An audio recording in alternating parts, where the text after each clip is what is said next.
Γεια σας! Τι θα φτιάξουμε σήμερα? Ψωμάκι. Σήμερα θα φτιάξουμε ένα εύκολο σπιτικό ψωμί, αφράτο και μυρωδάτο, με αγνά υλικά. Το σπιτικό ψωμί δεν έχει συντηρητικά και μπορούμε να ελέγξουμε ακριβώς τι βάζουμε μέσα. Είναι μία διαδικασία απλή, αλλά και πολύ χαλαρωτική. Πάμε για να ξεκινήσουμε.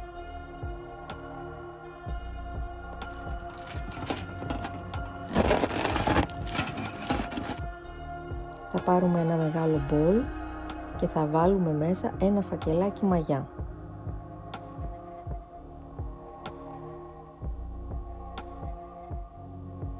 Θα προσθέσουμε 1/4 κουταλάκι του γλυκού ζάχαρη και αμέσως μετά 125 γραμμάρια νερό χλιαρό. Θα το ανακατέψουμε για να ενεργοποιηθεί η μαγιά.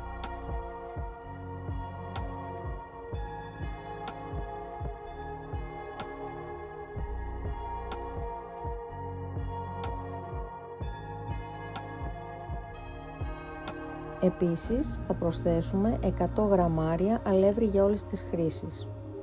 Θα το ανακατέψουμε και αυτό.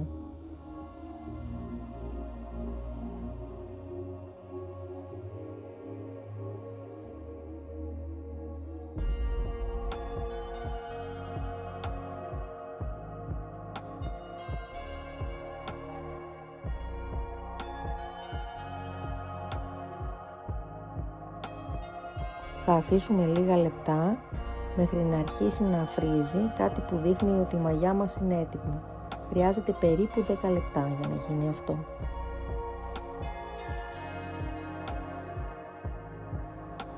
Αμέσως μετά θα προσθέσουμε το αλεύρι για όλες τις χρήσεις, τα υπόλοιπα 400 γραμμάρια, σιγά σιγά, καθώς επίσης και μισό κουταλάκι του γλυκού αλάτι.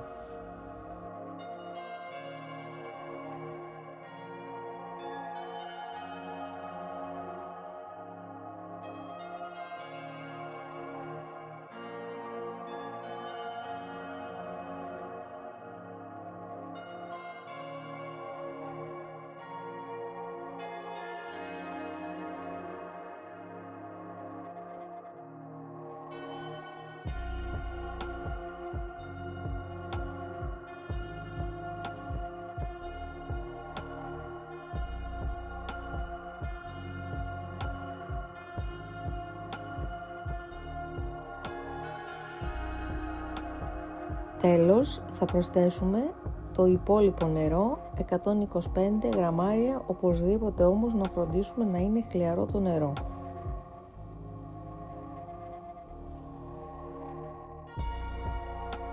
Τα ζυμώνουμε καλά με τα χέρια μας μέχρι να δημιουργηθεί μια μαλακή και ελαστική ζύμη.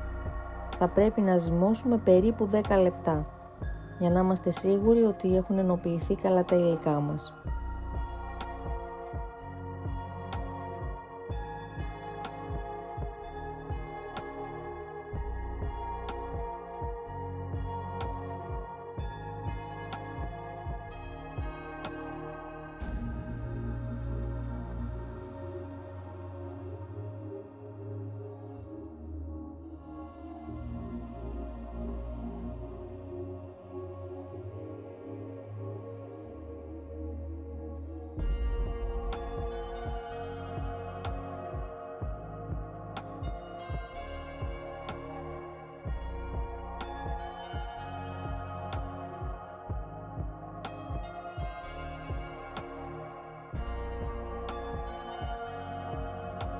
Μόλις είναι έτοιμη η ζύμη μας, τη βάζουμε μέσα στο μπολάκι, τη σκεπάζουμε με πετσετούλα και την αφήνουμε σε ζεστό μέρος περίπου για 10 λεπτά μέχρι να ξεκουραστεί.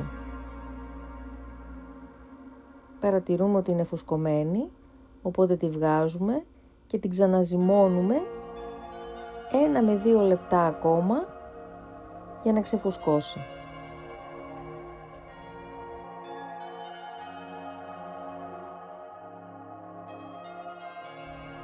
Εγώ συνήθως κάνω 2 μικρά καρβελάκια, οπότε την χαράζουμε για να την κόψουμε σε 2 μικρά καρβελάκια και τα ζυμώνουμε, τους δίνουμε το σχήμα που θέλουμε.